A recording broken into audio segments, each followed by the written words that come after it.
नमस्कार मित्रांनो, मी राहुल कदम आपल्या सर्वांचं माहिती असायलाच हवी या यूट्यूब चॅनलवरती सहर्ष स्वागत करीत आहे।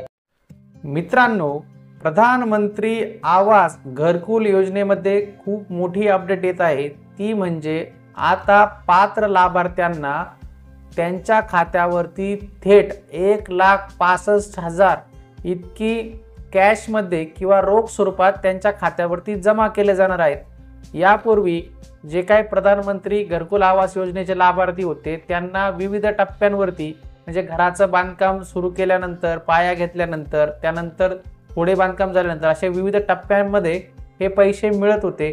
ते आता तशा पद्धतीने न मिळता जे काही घरकुल लाभार्थी असतील त्यांच्या खात्यावरती थेट पद्धतीने आता घरकुलाचा लाभ जमा करण्यात येणार आहे। आता याच विषयाची सविस्तर माहिती आपण आज या व्हिडिओमध्ये बघणार आहोत की घरकुल लाभार्थी जे आहे त्यांना एकूण किती रक्कम मिळणार आहे, ती कशा पद्धतीने मिळणार आहेत आणि त्याचे निकष हे काय आहेत आणि सुरुवातीला लाभ हा नेमका कोणत्या लाभार्थ्यांना मिळणार आहे, याची सुरुवात रोख रक्कम स्वरूपात देण्याची वाटप करण्याची सुरुवात कुठून झाली आहे आणि याचे लाभार्थी कोण असणार आहेत, या विषयाची सर्व माहिती आज आपण या व्हिडिओमध्ये घेणार आहोत। तर चला मित्रांनो, सुरू करूया आजचा हा व्हिडिओ।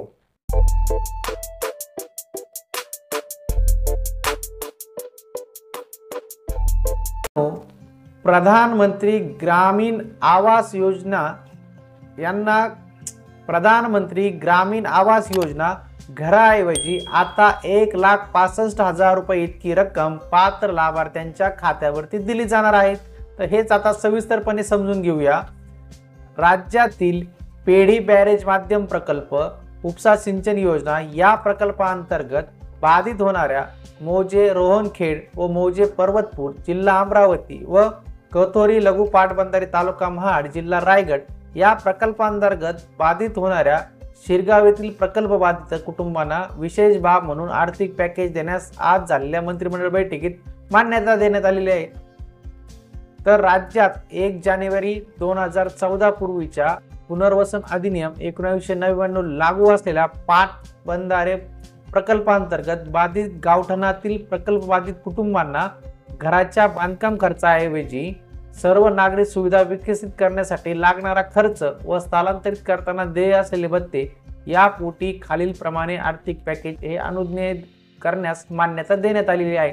तर आता हे कशा पद्धतीने पॅकेज देण्यात येणार आहेत ते बघूया।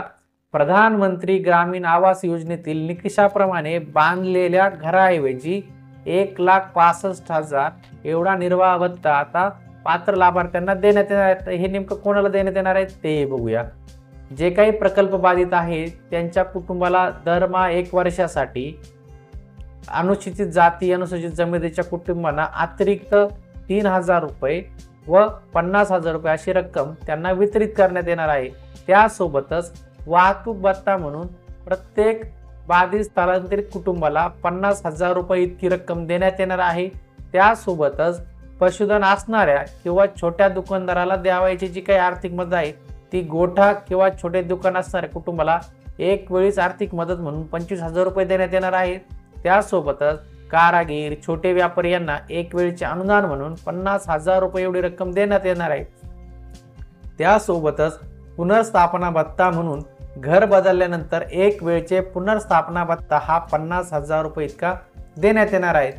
ही जी काही रक्कम दर्शवण्यात आली आहे तसेच नागरिक सुविधावर अपेक्षित एकूण खर्च प्रति भूखंडप्रमाणे व त्या व्यतिरिक्त त्यावर 25% वाढीव रक्कम याप्रमाणे आर्थिक पॅकेज देण्यास मान्यता देण्यात आली आहे। ज्या बाधित कुटुंब गावठाणांसाठी नवीन गावठाण विकसित झाले असेल परंतु प्रकल्पग्रस्त स्थलांतरित झालेले नाही, अशा प्रकरणी जे प्रकल्पग्रस्त आर्थिक पॅकेज घेतील त्यासाठी तयार करण्यात आलेला भूखंड लिलाव करून त्यामधील उत्पन्न प्रकल्पाच्या संस्थेला म्हणजे ज्यांनी प्रकल्पासाठी खर्च केला असेल अशा संस्थेला ते परत देण्यात येईल।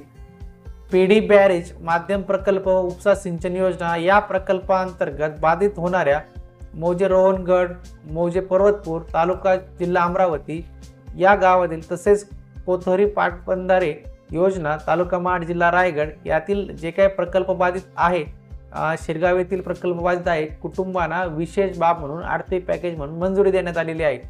या दोन्ही प्रकल्पांना आर्थिक पॅकेजसाठी आवश्यक रकमेची परिगणना करणे व निधी उपलब्ध करणे आणि अंमलबजावणी करणे या बाबींची प्रकल्प यंत्रणा जलसंपदा विभाग यांना मान्यता देण्यात आलेली.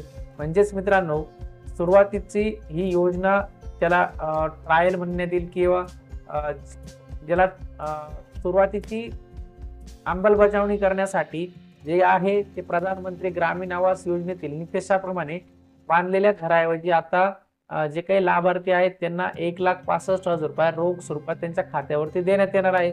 तर आपण आज या व्हिडिओमध्ये समजून घेतलं आहे की प्रधानमंत्री ग्रामीण आवास योजनेतील जे काही पात्र लाभार्थी असतील त्यांना आता 1,65,000 रुपये इतकी रक्कम त्यांच्या खात्यावरती थेट प्रमाणात दिली जाणार आहे. तर आपल्याला हा महाराष्ट्र शासनाचा निर्णय कसा वाटला तेही कमेंट बॉक्समध्ये सांगा. आपण माहिती असायलाच हवी या यूट्यूब चॅनलवर जर पहिल्यांदा असाल हा यूट्यूब चॅनल हे नक्की सबस्क्राईब करा. भेटूया पुढील व्हिडिओमध्ये. धन्यवाद.